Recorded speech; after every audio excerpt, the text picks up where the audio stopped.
Did you know that if you read for pleasure, you are 13 times more likely to do above average in school? Yet, are you one of the only 20% of teens who actually reads daily? In today's digital age where entertainment and information is at your fingertips, the importance of reading probably seems questionable. But as a high school student, strong reading skills are more critical for your future success and academic achievements than ever before. Let me show you. Many studies have shown a lot of problems come with not reading, including a lowered vocabulary, an inability to understand the world around them, poor critical thinking skills so they're unable to solve problems, and a lack of creativity and imagination. These deficits don't just affect you in English class, they affect every subject and, I guarantee you, your future career opportunities and earning potential. Prove it, boomer, I hear you say. Well, since I don't have all the time in the world, let me give you one example from an elementary school in Fort Worth, Texas, and some scientific evidence from the one man who's made it his mission to accumulate all the data from all studies covering millions of students. Let's dive in. Firstly, a Reading for Pleasure initiative from Joy James Elementary School in Fort Worth, Texas, rose test scores dramatically. I'm not talking like 2 or 3%, I'm talking 50%. The goal of this initiative was to get students to read 2,000 minutes throughout the school year. I know 2,000 minutes sounds like a lot, but if the school year is 10 months, that equates to approximately 10 minutes of reading a day. Don't tell me you can't find that. From the study, on average, student reading scores at Joy James increased by 29 points from 2021 to 2022, 20 points higher than the state's gains for grades 3 to 8, for a growth of 62%. Math scores for grades 3 to 5 rose on average 23 points from 2021 to 2022, 47% growth. I don't know about you, but 10 minutes a day of reading for 50% increased test scores sounds like a win-win. As for science, John Hattie is an educator whose life mission is to comb through the educational literature to see what actually increases student learning. His website, Visible Learning, has codified what works in the classroom. He has examined 252 influences, which includes exposure to reading.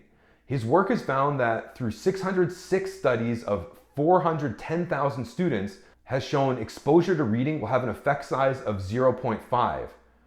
For Hattie, an effect size of 0.4 represents an average year's growth for students. This 0.10 higher doesn't seem like much, but the vast majority of his 252 effects are below 0.9. So exposure to reading will 100% improve your ability to succeed at school and in the English classroom. I could also give you hundreds of examples from my own classroom where the students who tend to do really well are the ones who also enjoy reading on their own spare time. But these studies and examples clearly show that reading for pleasure and enjoyment is going to boost not only your academic success, but your grades and future opportunities. So, after all that, why should you start reading for pleasure? Well, let's go back to the 4 problems I said at the beginning. First, it's going to enhance your vocabulary. So when you're writing those essays, you're not going to struggle to find unique and interesting words. When you go for your job interview or have to write a resume, you're going to know what to say.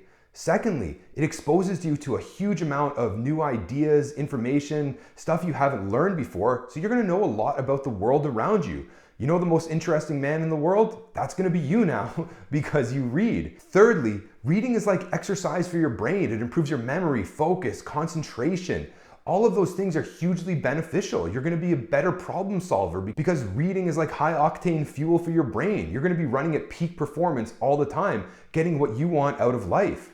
Lastly, you're going to be more creative and imaginative. Some of the smartest people in the world are the most voracious readers. Guys like Warren Buffett, Elon Musk, Jeff Bezos, they all read a ton. So if you want maximum creativity and imagination, and probably the profits that come with it, start reading for pleasure. So now that I've hopefully convinced you why you should read, let's answer the last 2 questions. How much should you read and what should you actually read? For the first one, honestly, how much? You probably spend 7 to 10 hours in your phone, so any amount of that time that you cut out is probably beneficial, but start small. Get in the habit of 10 minutes a day, and that'll eventually climb to like 20, 30, 40 because you'll find it's way more enjoyable than scrolling through Instagram. And secondly, what should you read? Honestly, I know a lot of parents who pressure their kids into reading like the classics, the boring stuff you read in English class. Don't do that. Find something that you personally enjoy. If you enjoy sports, read about sports and your favorite athletes.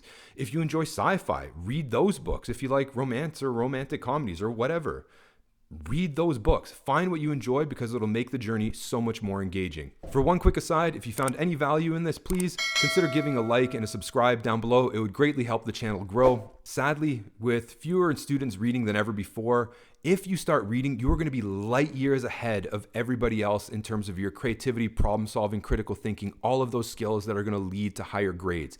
That is an ironclad 100% guarantee. Your newfound vocabulary and skills are going to put you on the path to easier A's and a great future ahead. And if you like this video, click here for more.